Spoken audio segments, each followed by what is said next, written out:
Hello and welcome to the High Maintenance Hippie podcast. This is your host Ashley from Ashley Taylor Wellness. On this podcast, we talk about all things beauty, health, wellness, and optimization. Being a high maintenance hippie represents not being boxed in, as I strongly believe that one size does not fit all. I'm a nurse turned coach, and I have learned so much about both conventional and alternative options, and I want to help you expand your options. I'm here to inspire you to learn new ways to improve your quality of life and to take your power back. I'm so excited that you're here, so let's get started. Hello, and welcome back to the High Maintenance Hippie podcast. This is Ashley. Today, I am doing a solo episode. It's a Q&A with questions from the audience. And if you want to submit an anonymous question for the future, the website is ngl.link/AshleyTaylorWellness for future episodes. And I'll just be answering some questions from the audience, as always, not medical advice. Just because I see something a certain way doesn't mean that's the end all be all. It's just a conversation. And I think a lot of people outsource their thinking to the government, to the media, and even to influencers online. And my stance, if you're new here, is to think for yourself, to make decisions for yourself, knowing that you're responsible for the positive and or negative outcomes of that action. But ultimately, we need to start taking responsibility for what we choose in life. With that said, more information can be helpful. Sometimes it can be overwhelming, but just here to share my perspective, take it or leave it. All right, so question number 1, top 3 on the wellness journey, top 3 things on the wellness journey that have helped me the most. And I would lump this into a couple categories. One would be treatments and interventions. For that, I would say ozone therapy, coffee enemas, and parasite cleansing. Ozone therapy, because I was suffering with hives and extreme itching for many, many months. Maybe not as much as what some of you have had to deal with, but in my case, 4 to 6 months of itching and not having the answers was unbearable. So within 2 treatments of ozone therapy, my hives were 50 to 75% gone. The itching was manageable, and I just felt like I could take a breath. It didn't solve the underlying problem of why they were there in the first place, but it did give me relief, even more than some of the pharmaceutical interventions, even more than any of the pharmaceutical interventions. And I'm not against pharmaceuticals. Bless that medicine. I'm grateful for them, but that wasn't what actually helped me the most. Ozone therapy helped me. So this is something that you need to get approved by a doctor anyway. You can't just go into an IV place and say, hey, I want ozone. So it needs to be determined that it is medically appropriate. And ozone typically helps with inflammation and infection. I am not someone that's a huge fan of 5-pass, 10-pass, aka high dose ozone. There is some research that indicates that's where stem cells would come from, but low and slow is my approach. So I do 200 cc's or mLs of ozone gas mixed with 200 cc's or mLs of my own blood. So it's a 1-to-1 ratio, and it's taken out, mixed with the ozone gas. The blood is taken out, mixed with the ozone gas, and then reinfused. That day I might feel a little bit more tired. The next day I wake up feeling amazing, and my Oura ring also will show that my body responds well to that. So that's one thing that has helped me so much. It's something that has been helpful for me when I was in crisis mode, and it's also something that's helpful for me before a flight, just for maintenance and feeling my best, optimization. So huge fan of ozone therapy. It's not available in every state. I'd also say coffee enemas. So coffee enemas were something I learned about in 2016 from my Chinese medicine doctor. I thought this dude had lost his marbles. I was like, you want me to do what? And I had already at this point done at least 100 enemas for other people. But I'm like, coffee, really? And I didn't do it. It took me probably 4 to 6 months to build up the courage to try. So I get it if you're like, I don't know about that. And just because something works for me doesn't mean that that's appropriate for other people. But that has been a huge, huge help in my mood, energy, and I really don't drink coffee by mouth anymore. Whenever I do a coffee enema, it's different than drinking coffee by mouth. It's more of a sustained energy and like a lighter feeling versus a caffeine high. In fact, I do not experience a caffeine high, and I can do a coffee enema and go to bed. So it's very interesting, but as always, I'm not telling you that you should go out and do one, but I have a course that teaches you how to do it if your doctor gives you the green light to do so. And then the last thing I would say is parasite cleansing. Parasite cleansing was such a game changer. A few things that I noticed. One, when I closed my eyes, I had a lot of floaters. I would look at the sky and I could see things. and it was almost like a white outline. That is not there anymore. I started pooping every day after a Parasite cleanse, which was also really cool. As someone who's been a person who deals with lifelong constipation, well, since my teenage years, it was amazing how much I was going. My sugar cravings improved. I had more energy. My mood was better. Once again, I'm not saying that you need to go out and do a Parasite cleanse. I don't think all parasites are bad, just like I don't believe all germs, bacteria, germs are bad. I think it's more so about the ecosystem in our gut and how balanced everything is. Can my body handle the stressors being presented its way? I do think, although we are in a developed country, that parasite cleansing is something that we write off. And in my personal experience, that has not been something that I think is woo-woo. It's something that has been so helpful and is something I would look into. What I will also say about parasite cleansing is that parasite testing is not always very reliable, but it's still something worth looking into. So talk to your doctor. I would recommend a functional and or a naturopathic doctor. But once again, the goal is not to get rid of all parasites, and they're not all bad. We just need to start thinking of our body as an ecosystem in that way. As far as feedback tools, the things that have helped me on my wellness journey, I would say the two that I rely on the most would be my Oura ring, which is right here. So good for sleep. Not just how long we're sleeping, but how long we're in each sleep stage, which is very important. We need deep sleep so that our brain can drain the lymphatic system. And if we don't have enough deep sleep and we're not effectively draining the lymphatic system, then amyloid plaques and other toxins can accumulate in the brain. And one way that I've been told to think about it is the lymphatic system is like taking the trash out from the lymphatic system in the brain. So without enough deep sleep, how is that happening? And on nights where I have more deep sleep, I tend to feel more energized and more clear-headed in the morning. So Oura ring is one amazing thing. It also tracks HRV, activity. Sometimes I've gotten really triggered from an argument with my partner and it thinks that it's a workout. It's not a workout, it's just anxiety. So to be able to see the effects of that stressful event and how my Oura ring picks it up was also really cool, because before that, stress was just an invisible thing. And it's been really cool to be able to actually see the effects that it has on my heart rate. Many other amazing features. I'll also say something like an Apple Watch isn't it for me, because I don't want something that's capable of taking a phone call next to my head while I'm sleeping all night. So the Oura ring can be on airplane mode and still collect your data. You just have to take the ring, put it back on the charger, and that's how you upload your data.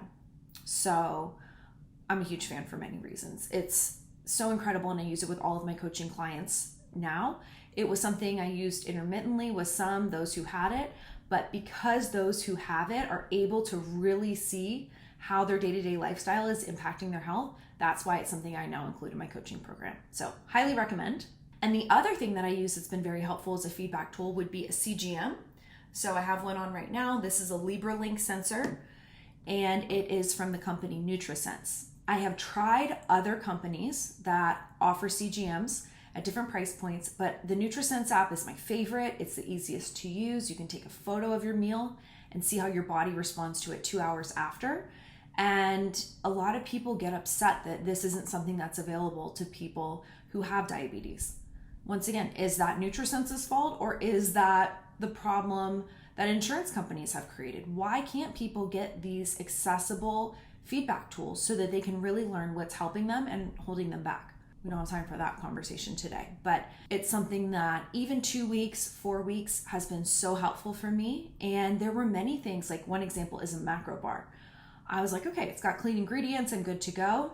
It spiked my blood sugar more than a cupcake. So just because something has clean ingredients doesn't necessarily mean it's not taking us on the blood sugar roller coaster. That can be extremely inflammatory. It can affect our energy and our mood, or sleep as well. So a CGM is something that I absolutely love. I'll put a link in the show notes if you want to try Nutrisense. But what I'll also say is if you sign up for 1 month of Nutrisense, you have to cancel it, or it'll auto renew for another month at the same price. You don't want to do that. If you want to do multiple months, then sign up for multiple months, and that's going to be more cost effective. But 1 month is plenty of data. And then I make a list of all the foods that work with my body and keep my blood sugar balanced, so I have that to reference. That's one amazing way you can use it. It also gives you dietitian feedback and support. You get an email every week and you get feedback, which is so helpful to learn what is helping you and holding you back. It's all about bio-individuality. We're not the same, and everyone's going to respond differently to different things. For example, I'm a monster without sleep, so I know that I can have a little bit more flexibility with diet and movement, not with sleep. And we're all different. So that's where feedback tools can help us, as well as listening to our body. Okay, and then other things I wanted to add, on a daily or regular basis, I am always having clean water, clean air. I am consuming these things on a everyday consistent basis. I want the best quality that I can. It's not like there are toxins in the water that benefit me in some way. I'm very open about the fact that I still choose Botox, although I've cut back, but it gives me some sort of benefit that is worth it for me at this time. But why would I want to drink tap water? There's really no pro to that. So what I do is I use a distiller from Pure and Secure. It's a CT mini countertop distiller. I have a code which saves some money, which is Ashley Taylor Wellness. And I had this for over a year before I asked them for a code. It removes everything from the water, and then I use concentrate trace mineral drops or an LMNT packet, remineralize that water, which is very important. Otherwise it's acidic and doesn't have the minerals that we need. So it'll pull it from the body. So I remove everything with distillation, add the minerals back in, and that works really well for me. Sleep is another non-negotiable. I'm not budging on that. I kind of mentioned that before. I just don't have the wiggle room to do it. Some of you can, mad props. I'm not one of those people. And then the other thing on a daily or regular basis that has helped me as far as a staple would be the sauna. And I use the TheraBody portable infrared sauna. I love it because I can keep my head out, my hands out, and it is so hot in Arizona, like 115 degrees. It's just unpleasant. Like when you feel the heat on your eyeballs or in your nose, it's just like, are my eyes on fire? Is my nose hair on fire?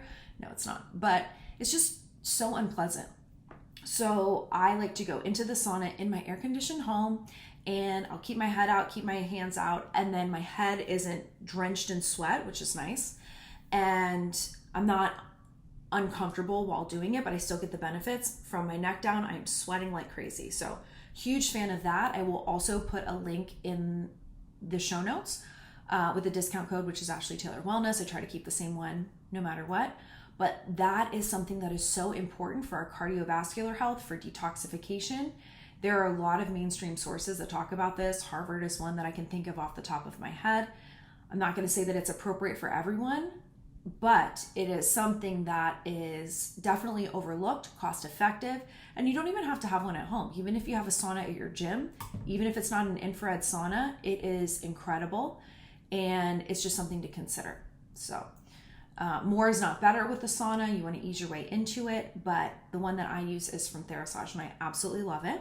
All right, question 3. Do you feel like you have masculine energy? Sometimes being real is actually just harsh and brusque. B-R-U-S-Q-U-E. Is that how you say it? Okay. Yeah, I think that I do have masculine energy. The definition of brusque or brusque, B-R-U-S-Q-U-E, is rude, blunt, and abrupt. Yeah, I think I have those tendencies.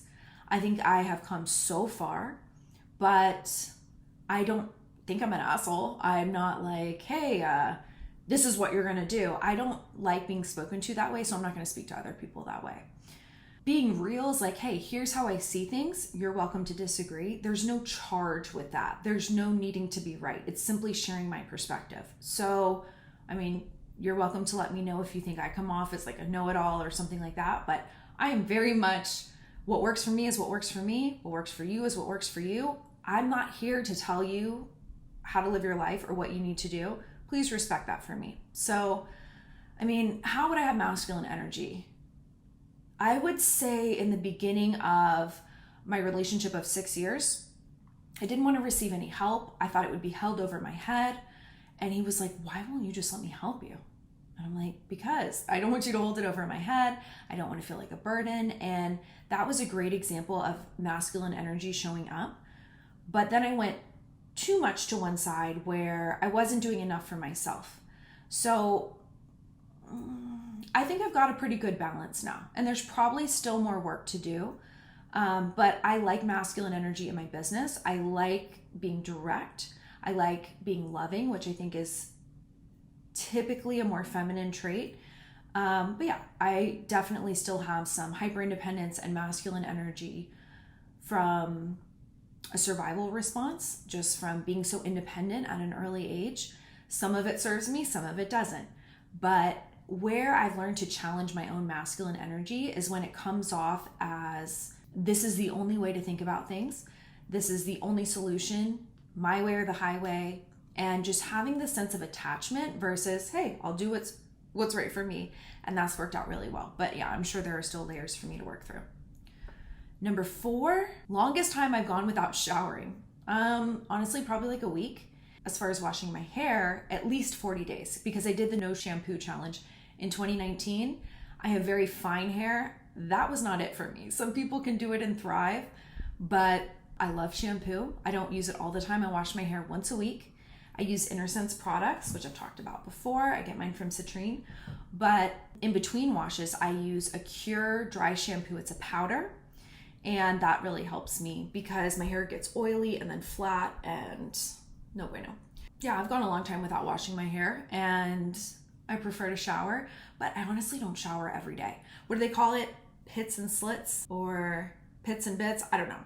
People call it all sorts of things, but the essentials I'm gonna wash every day. I know some people that don't use soap at all. I am team soap, but I'm not using Dove or anything like that. I prefer a bar soap. I love Tallow soap. There's a great one from Fancy Farm, and that's so good for shaving and all of that. I also love Agent Nature's body wash, but showering is something that not only is great physically, but I always feel like it shifts my energy a little bit when I feel so fresh and so clean. So I don't shower as much as the average person, probably 2-3 days a week, but it's good you can't smell me through the screen, right? Just kidding. Okay, number 5, who am I trying to vote for in 2024? Two wings of the same bird. I'm sorry. So I have voted for the Democratic Party multiple times and the Republican Party multiple times. I wanted to believe there was somebody who was going to come save us from all this chaos and like create policies that were going to create change. I just don't believe that. I would like to believe that. But I think when each person learns to take responsibility for themselves, respects other people that are different, and just is able to think critically, we're going to have a better world. I don't think a policy is going to come in place, nor would people listen. So it's really about being the change that you want to see in the world. And there are a lot of things that I don't agree with, that I still respect people's right to do that because I believe in free will and that's something that God gave us, but no action is without consequences. So even if someone doesn't, including myself, pay for the outcomes of their actions now, eventually karma is a bitch, so I don't have to be. I love that saying. So yeah, two wings of the same bird. And I want to live in a world where people focus more on themselves. We want to change everybody else, but we don't want to change ourselves. It's easier to focus on other people's problems. It doesn't mean to be selfish, but it just means to focus on what you actually can control, and that is not somebody else and how they live their life, unless they're asking you for that. So yeah, I really don't see myself opting into the left versus right game. And I fully respect whatever you decide. I, for the longest time, have picked the lesser of two evils, but it feels like two wings of the same bird. I'd love to hear your thoughts on this. Question number 6, how old am I? I am 35, and that's never something I'm gonna lie about. So it's 2023, I'm 35 years old. I was born in 1987. It is what it is. I do not understand why women who are 40 lie and say they're in their 20s. It's like, you look really old for a 20-year-old. But people are so fixated on that number. I'd rather say that I'm older than I am and look amazing for my age than the opposite. But you'll do you out there. But I'm 35 and I'm proud to be 35. I don't feel like it's a scarlet number in any way. And I hope that I feel that way indefinitely. I just want to be, when I'm 50, I don't want to look like I'm 20. I just want to look and feel like the best, healthiest 50-year-old I can versus trying to be an age that I'm not. And I don't know if everyone sees it that way, but that's definitely how I feel about it. Question 7, how many exes do I have? It's a really good question. I'm not actually sure. As far as relationships, I would say fewer than 10. But partners, in my early teens, I definitely was looking for love in all of the wrong places. But as I got older, I was a lot more careful about who I got involved with. And my most current relationship has been 6 years. I used to think, oh no, I cannot do monogamy, because I thought everyone cheated in monogamous relationships. And one book that I really love is called The Truth by Neil Strauss. That book is incredible, because I thought the only way, like years ago, the only way to get someone to be fully honest with me, which is one of the deepest forms of intimacy in my personal opinion, would be to be in an open relationship. So then they're not going to have a reason to lie. But as I got older and I met more people, I realized that not everyone wants monogamy, but a lot of people do. And there's a lid for every pot. So if you want to be someone that's out with everybody, go do your thing. If you are someone that wants to be in a monogamous relationship, there is someone for you. Please do not try to be who you think your partner wants you to be to make a relationship work. It's not worth it. It's going to lead to resentment and the deterioration of the relationship. And it's better to be yourself from day one and realize that we're not going to be for everyone. And that's okay. You really only need one person, unless you're poly or a swinger, and do your thing, but that's not for me. So the more honest that I've been about what I like, there are a lot of other people that are on the same page, and there are people that aren't. But when you lie to yourself and you're not fully transparent in dating, then don't be surprised if it leads to resentment. Question number 8, is the microphone gone for good? So if you're new here, the microphone is a back massager from Brookstone, and I was weaning myself off of it because as young as I can remember, that was my way to get the job done, if you know what I mean. But then I realized, actually a college boyfriend told me, it feels like I'm competing with a lawnmower engine. I mean, there is some truth to that. So a lot of people are so overstimulated from these devices, and it can really interfere with our connection in real life. So I gave the microphone up. I mean, I sleep with it every night. I really do. It's almost like a baby blanket or a teddy bear, but it's not something I use. And I've made some reels like holding on to it, making jokes, but no, it's not an active part of my intimate life, because I want to experience that in real life, and I don't want to be desensitized by tools like that. As always, if you love your microphone, go for it. Number 9, tips for guys regarding dating. What makes a man attractive other than looks? So this sounds like it came from a man. This is what I'll say. Actions aligned with words. I would rather have a guy do something or say something I don't agree with, and he's true to what he says and true to what he does, versus telling me what he thinks I want to hear and then does something else. I can respect someone who lives differently, but it's really hard to respect someone who betrays my trust or betrays me in order to avoid conflict or drama. It's not going to work with me. So just being aligned with your actions and your words, very attractive. Number 2, and one of the most important, allowing me to be totally open and honest. I am someone that really feels that transparency is a form of intimacy. And I tell my partner, and partners, but I only have one, I tell my partner everything. And to not feel judged for that is so incredible. And, you know, some people keep secrets from their partners. I'm not one of them. And maybe I should have a little bit more privacy. Maybe that's one way, but I don't feel the desire to hide anything. So just being able to be fully transparent and having that from my partner, even if I don't like what I'm going to hear, I am so here for that. Because if someone's going to tell you something that's not ideal, it makes me feel like I can trust them. So I like to see people raw, real, as they are, and I want to be accepted for that too. It'll also help you realize if you're on the same page as someone or not. Also, a balance between being present and being with me physically and having your own life. I will say, in the most recent relationship that I've been in, this person was so happy to spend his time with me, but did not have much of a life on his own. And at some point, that gets old. It's like, what did you do today? Oh, nothing, because you were at home and I was at home too? Cool. Like, I started to lose interest because there was nothing new to add. So, of course, I want the friends that my partner hangs out with to be respectful of our relationship and of my partner and of me. But if we can't trust our partners to have their own lives, then why are we with them? So I want someone that is present with me when they're with me, but also has their own life, and in that own life, they are respectful of our relationship. someone who knows what he wants. Do you want kids? Do you not want kids? Don't even care what the answer is. I need that clarity. Do you want to live in an apartment? Do you want to live in a house? What type of life do you want? Like, as a man, I want someone who is a leader. That does not mean they're the boss of me. Good luck with that. But someone who has a sense of direction where I can follow behind them and we build a life together.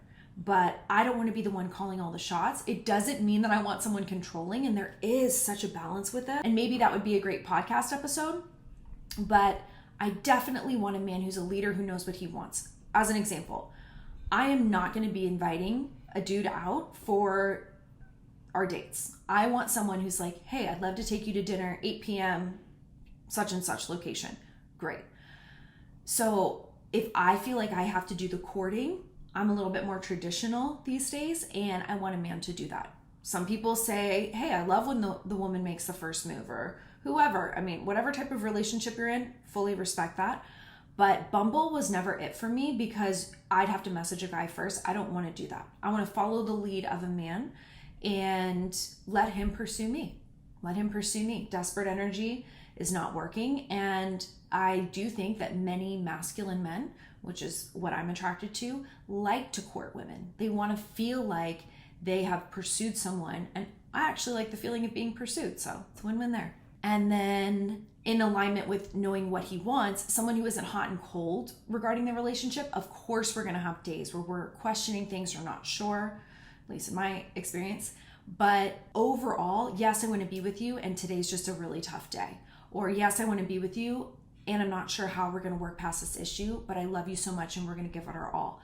So it's okay to have doubts, but if someone's like, anytime we have a fight, they want to end things, to me that's a red flag. And I take breakups very seriously. So I don't want to do on, off, on, off, on, off. Maybe one time I would split with someone and get back together, but after that, absolutely not.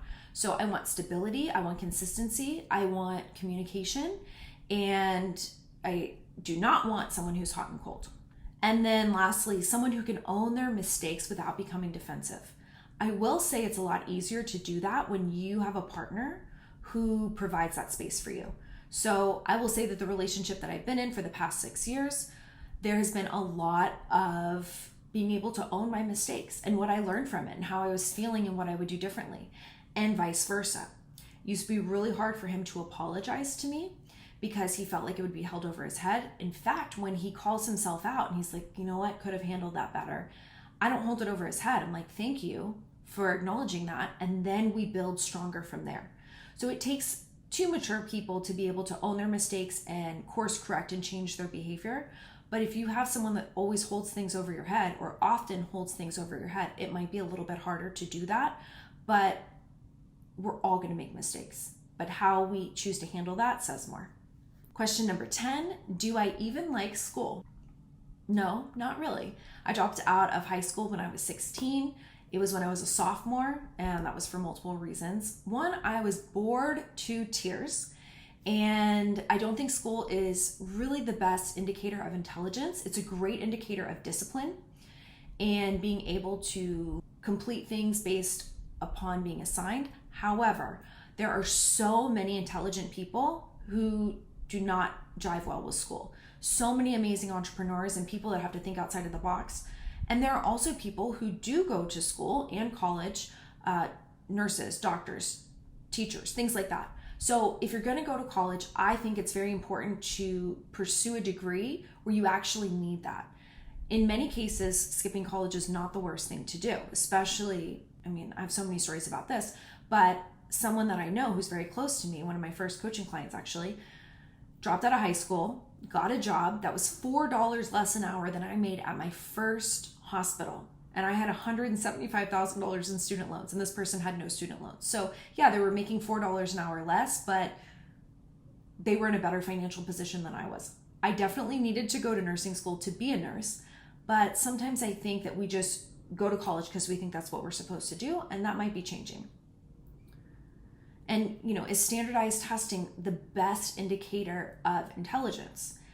My understanding is that the ACTs and the SATs are becoming less and less common because it's not a true indicator of how successful someone will be. I know some schools require it, but I believe in 2020 they started to do away with that. And you are more than just answers on a piece of paper. And someone can have so much to contribute and be a terrible test taker.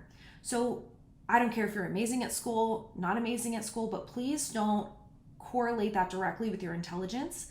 And when we're doing something that doesn't light us up, of course we're not going to feel motivated to do it. Does it actually mean that you're not intelligent, or does that mean that that's not how you learn and there might be a better fit or a better way? Number 11, lots of questions about auto. So we do live together and I'm still in the same house. So anyone who has followed me knows that I'm still in the same house, and so is he.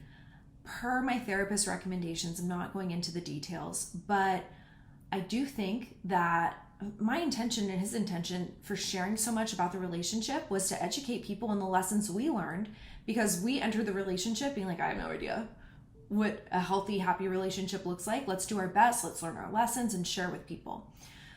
But sometimes people nurture their relationship more on screen than they do in real life.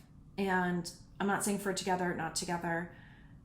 It's something I'm not supposed to talk about and really don't want to talk about, which is so different for me. Of course I want to talk about it, but I'm choosing not to talk about it so I can spend that energy doing other things. So we'll see what unfolds. I'm sure within the next few months I'll have an update for you either way. But honestly, the uncoupling was one of the best things that ever happened. Honestly, best things that ever happened. Because then we were still in couples therapy talking about so many things. Why did the relationship not work out? What were the needs that weren't met? And just once you know you have nothing to lose in a way because you're already broken up, it was like so much more transparency came to light.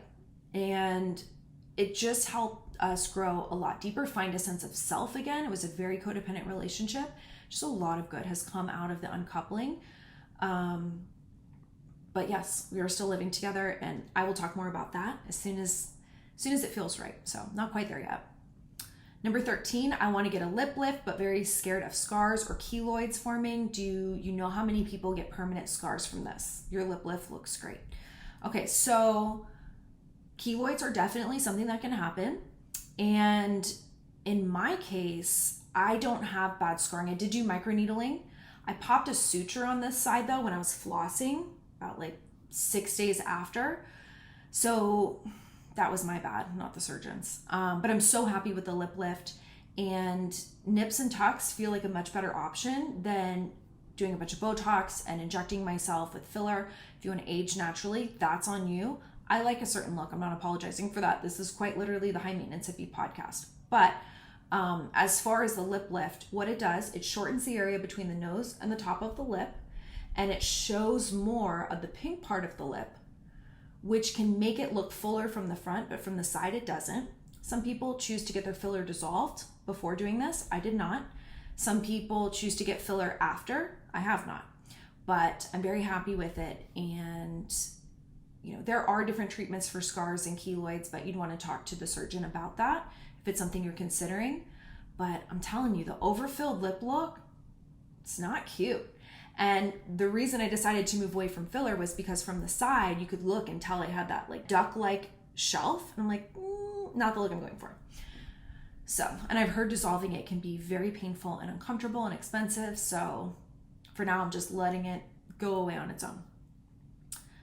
Question 14, tips for keeping the coffee enema in. Well, one, I would say do it after a bowel movement.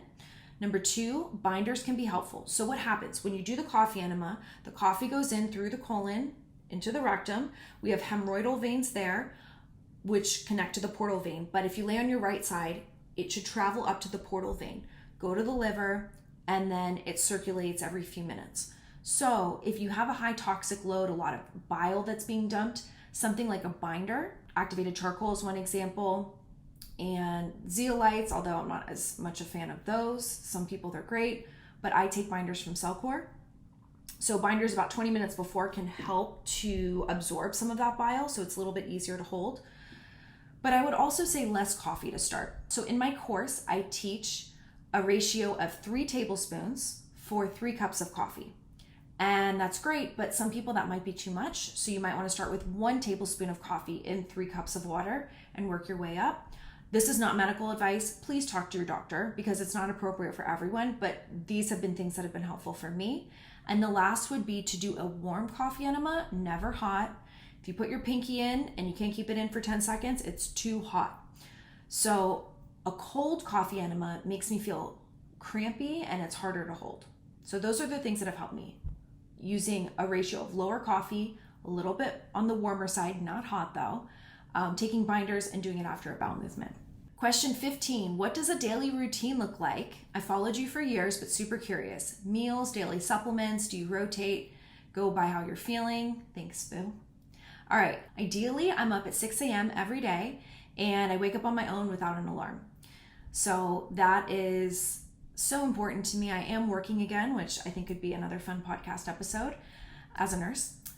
But waking up at 6 a.m. feels really good. The sun's already out and I like to go outside. So sunshine or outdoors before looking at the screen of my phone. And the days that I do this, I notice a huge difference. Think about it. When you're looking at your phone and you don't know what you're going to see on Twitter, on Facebook, on Instagram, it could be something that's very unsettling to our nervous system. And even if it's happy stuff, it's like just a lot of stimulation. So the first 30 minutes, as intentionally as I can, I spend it to set the tone for the day. So going outside can be really amazing. I like to do the Zen spray from Mitozen. Once again, not medical advice. It's very potent. It's got hapé and oxytocin in it, but I will use that many mornings. Salty lemon water. I've been drinking that almost religiously, like every single day for 5 years. So I have 1 liter of distilled water, 1 lemon, about a quarter teaspoon of Redmond real salt. I don't really measure, I just toss it in liberally. And then I also add Maine Magic to my water, which is from Organic Olivia. It helps with hair growth by stimulating blood flow to the hair follicle. I used to have a very wide part and it's definitely helped with that. I actually have like baby hairs popping up. So I start my day with that. I do a coffee enema most days. I still do. I do it after having a bowel movement though. Breakfast within 1 hour of waking. When I start my day with a protein-rich meal, I feel so much better. If I were to start my day with a bagel or something that's carb loaded, I'm going to be on the blood sugar roller coaster all day. So eating within 1 hour of waking up is also helpful because I used to not have an appetite until much later in the day, which can mean that our hormones are not functioning optimally. And a strong appetite in the morning is a good sign of hormone health. So I now eat in the mornings. I wake up with an appetite. It's great. I also like to work out in the morning. Sometimes I'll do it in the evening, but anything that I don't like doing, I try to do earlier in the day so I feel accomplished and it's not something I can talk myself out of by the end of the day. So about 2 or 3 days a week, I go to the gym. I haven't in a while, but I'm back in my routine now. And I do a weightlifting class that's about 50 minutes, 3 days a week. And I love it. I love it. And then I try to get 10,000 steps a day. Otherwise, it doesn't happen every day. I'm not like obsessive about it, but it's something I am mindful of. Not a fan of high intensity interval training, spin class, like anything that's uber cardio, I'm not into. I do like hiking. I like restorative yoga. I like Pilates and I like resistance training, but not a big intense cardio person. No running over here. Some days I will do the sauna, the TheraBody portable infrared sauna, instead of or in addition to a workout. And that is something that is so good for our cardiovascular system and for detoxification. So if I have a day where I'm like, not feeling it, just don't feel like exercising, I'll do a sauna session instead. And I do that about 3 to 5 days a week, I'd say. Then I'll do some miscellaneous work. It could be a lot of things. I'm multi-passionate. So one thing is I'm in school for FDN, Functional Diagnostic Nutrition. I should be done in the next several months or so. And that is actually very rigorous and I'm learning so much and it's incredible. So that, studying for my boards for functional medicine coaching, coaching calls, working with clients, obviously recording podcasts and doing 2 a week, and creating content on social media, just miscellaneous work in general. And now I am also working as a nurse part-time to, well, one, I love being a nurse, and working outside of the hospital has been incredible. It's almost like a cakewalk compared to what I used to have to do. You know, moving people, feeding them hospital food, cleaning up poops, like it's just different. And I'll definitely do an episode talking more about the differences. And with that said, I am not complaining about helping hospitalized patients with their pooping, with their bathing, with their feeding, with anything. What an honor and a privilege it is for me to be there. I also think that it broke my heart to give people the impression we're doing everything we can for them, when in my strong personal opinion, there's a lot more we could do. We could offer better quality nutrition just as a starter. We could let people sleep more just as a starter. But the hospital is really great for saving your life. Not so great for wellness and prevention, but that's not what it's there for. So that's really where my heart is, and that's why I continue to be a coach. Towards the end of the day, I'll do a meditation and or my brain tap, which makes it really easy to drop into a meditative state, and it registers as restorative time on my Oura ring, which is one of the few times that I get it. So love brain tap. I'll eat dinner and usually bed by 9. I'm not a late night person. I don't have FOMO if everyone's out doing something late night. It's not my scene anymore. All right, 16, can we chat about hemorrhoids? Yes, we can. How do we get rid of them? Well, what I can say is it's important to know what is causing them. In many cases, liver congestion, liver stagnation can be one cause that would cause hemorrhoids to be an issue.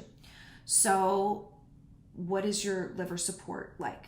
My doctor has me doing liver cleanses 4 times a year, and that is based on some genetic testing that we've done. I also stay on top of my blood work and just other things.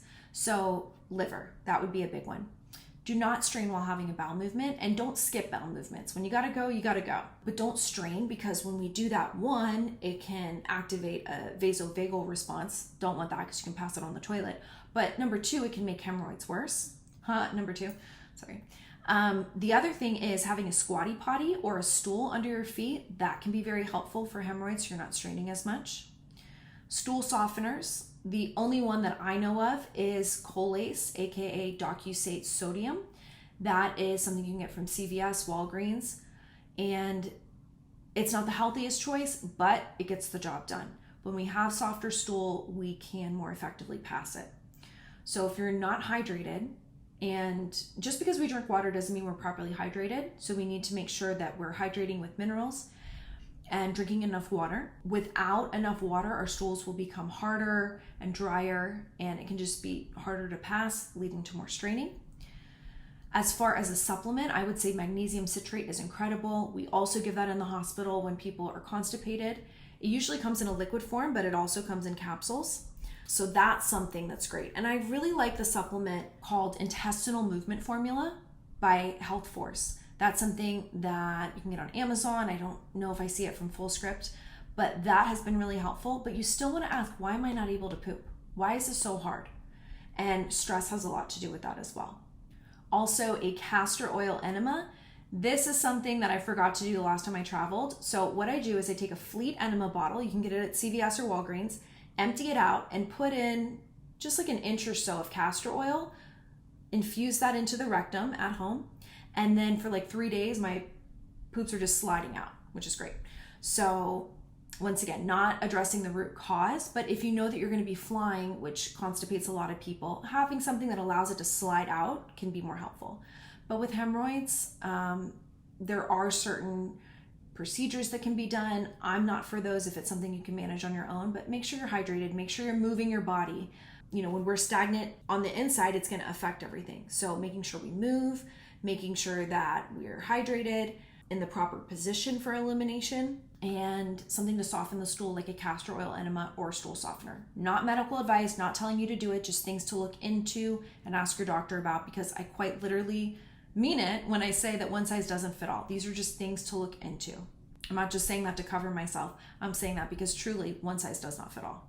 I am absolutely loving this face primer from RMS Beauty. I get it from Citrine, which is a high maintenance hippie's one-stop shop for all things clean skincare and beauty.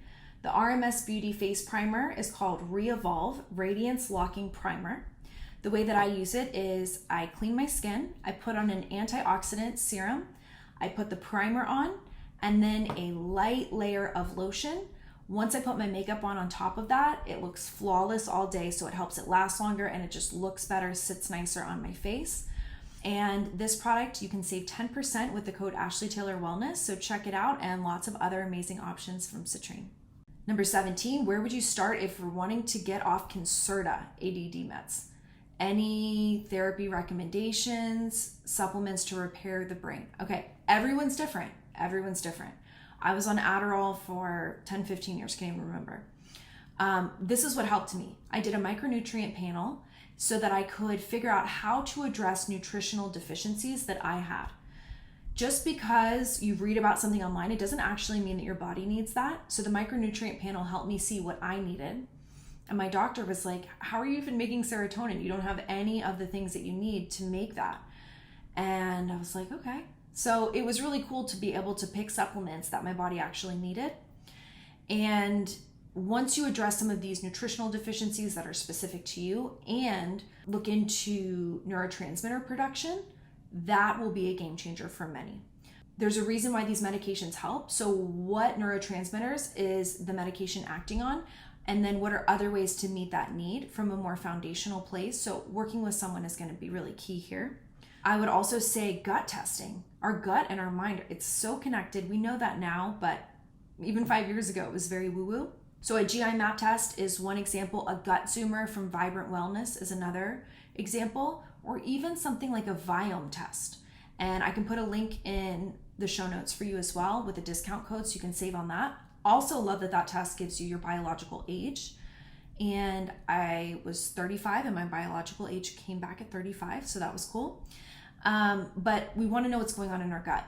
And if we have dysbiosis or other things, of course, we're going to have other issues. So gut testing, and then also an organic acids test. And the reason why I like this is because it's going to tell you about your mitochondrial function.